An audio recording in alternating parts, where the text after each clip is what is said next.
Бүгінде облыста 11 конфессияға енетін 853 діни бірлестік пен олардың филиалдары жұмыс істейді. Соның ішінде православтық бағытта 18 діни бірлестік болса, исламдық бағытта 790 мешіт бар. Жиынға осы ұйымдардың бір қатарынан өкілдері келді. Сондай ғылыми конференцияда дінтану пәнінің мұғалімдері мен студенттер жалпы 400-ге тарта адам қатысты.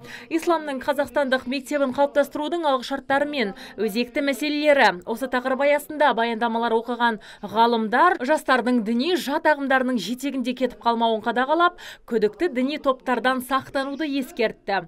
Ата дініміздің асылдығын және имандылықтың шарттарын түсіндірді. Қазір қоғамда дін тақырыбы деген өте өзекті тұр.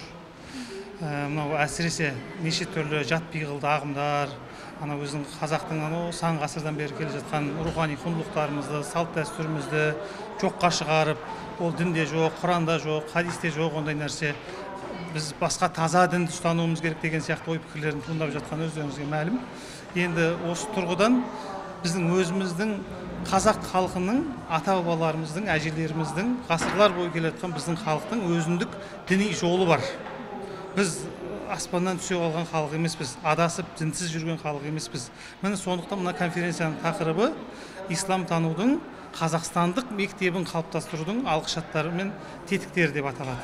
Елбасы жақын арада Қазақстанның ислам танудағы өзіндік моделі жасалады деген сенімді пікір айтқан болатын. Республика бойынша бұл тақырыпты алғашқылардың бірі Шымкентте өткен конференцияда талқылады. Өткізіліп отырған конференция еліміз бойынша алғашқылардың қатарынан болып отыр. Оның өзіндік маңызы бар, өзіндік ерекшелігі бар. Маңыздылығы ерекшелігіне тоқталатын болсақ, бүгінгі таңда елімізде тәуелсіздік алғаннан кейін имандылыққа бет бұрып жатқан жастарымыз өте көп деп айтуға болады. Мәселен, мешіттердің 99% жастар құрайды.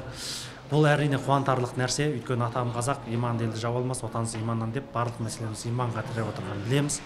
Басқосуда еліміздің ішкі тұрақтылығын сақтауда дәстүрлі діни бағыттың маңызы мен ерекшеліктері жан-жақты түсіндірілді. Сондай-ақ имамдар ислам діні мен экстремизмнің бір-біріне сыйыспайтын керағар ұғымдар екенін жастарға түсіндіріп, сұрақтарына да жауап беріп жатты.